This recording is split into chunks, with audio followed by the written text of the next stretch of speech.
لا نبي بعده أما بعد فأعوذ بالله من الشيطان الرجيم بسم الله الرحمن الرحيم وأعدوا لهم ما استطعتم من قوة وقال النبي صلى الله عليه وسلم حب الوطن من الإيمان أو كما قال عليه الصلاة والسلام আজকের আয়োজিত মাদ্রাসা মারকাজুল হিদায়া আল হিদায়া ছাত্র পাঠাগার কর্তৃক আয়োজিত বার্ষিক সেমিনারের সম্মানিত সভাপতি বিজ্ঞ বিচারক মণ্ডলী সুদক্ষ পরিচালকবৃন্দ আমার সামনে উপবিষ্ট বাংলা দূর দূরান্ত থেকে আগত এক জাগ ইলম পিপাসক তালেবুল আলম ছাত্র ভাইয়েরা সবাইকে জানাই আমার পক্ষ থেকে আন্তরিক মুবারকবাদ।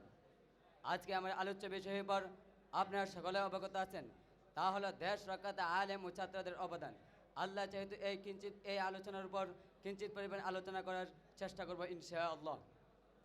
মুহতারাম হাজরিন, যখন দেশের অভ্যন্তরে বাইরে থেকে কোনো পেতনা বা ষড়যন্ত্র মাথা ছাড়া দিয়ে ওঠে, তখন সর্বপ্রথম আলেম ও ছাত্র সমাজ জাতির সামনে সত্য তুলে ধরেন এবং মানুষকে বিভ্রান্তির অন্ধকার থেকে আলোর পথে মানুষকে ডেকে আনেন, মানুষকে আহ্বান করেন এবং রব্বুল আলামিনের এই বাণী শুনিয়ে দেন, ওয়ালা তালবিসুল হাক্ক বিল বাতিল ওয়া তাকতুমুল হাক্ক ওয়া আনতুম তা'লামুন। প্রিয় বন্ধুগণ, আমার ছাত্র সমাজ হলো তারুণ্যের অহংকার, তারুণ্যের শক্তি, জাতির ভবিষ্যৎ। আজকের ছাত্র সমাজ হলো আগামী দিনে দেশব্যাপী নেতা ও রক্ষক। তাদের তারুণ্যের শক্তিকে সঠিক পথে পরিচালিত করা হলো দেশ রক্ষার শ্রেষ্ঠ প্রস্তুতি। অন্যদিকে ইসলাম শুধু সামরিক প্রস্তুতি নয়, বরং দেশ রক্ষার জন্য ইসলাম শুধু সামরিক প্রস্তুতি নয়, বরং দেশ রক্ষার জন্য ইসলাম শুধু সামরিক প্রস্তুতি নয়। প্রিয় উপস্থিতি, এই দেশ রক্ষার জন্য যদি এই ইসলামী কায়েম করার জন্য যদি জীবনের প্রয়োজন হয় জীবন দিব, রক্তের প্রয়োজন হয় রক্ত দিব। যদি জীবন দিতে গিয়ে যা কিছু প্রয়োজন হয় সব দিয়ে এদেশে ইসলাম কায়েম করব। অন্যদিকে খ্রিস্টানরা যখন আমার এই পবিত্র মাতৃভূমি এসে পবিত্র দেশকে খ্রিস্টান দেশ বানানোর জন্য বিভিন্ন পায়তারা করছে, আমাদের ভাই বোনদেরকে বিভিন্ন কলা কৌশলে খ্রিস্টান বানানোর জন্য তারা বিভিন্ন পায়তারা করছে, তখন সর্বপ্রথম আলেম ও ছাত্র সমাজ এই মাঠে নেমেছে, বাংলার মাটিকে রক্ত রঞ্জিত করেছে।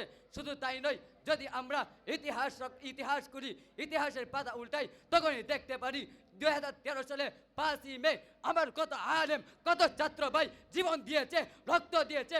শুধু তাই নয় 2021-এ আমার কত উলামায়ে কেরাম, ছাত্র জনতা জেল জুলুমে এই পেশিবাদ সরকারের কাছে নির্যাতিত হয়েছে।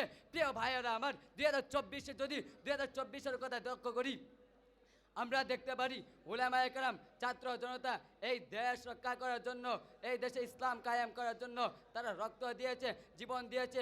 প্রিয় উপস্থিতি, এই দেশে ইসকনরা তাদের রাম রাজ্য কায়েম করার জন্য আমার ভাই বোনদেরকে ইজ্জত লুণ্ঠন করছে।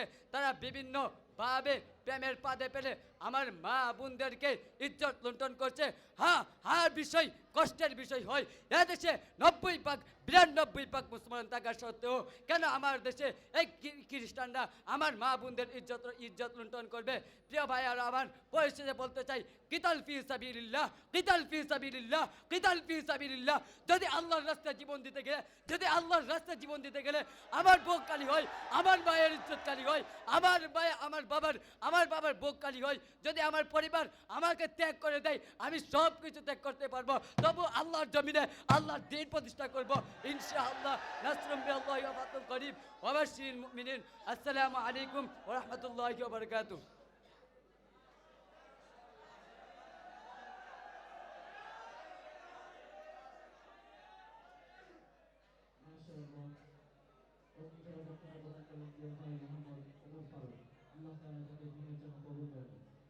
সুপ্রিয় উপস্থিতি, এরই মাধ্যমে শেষ হলো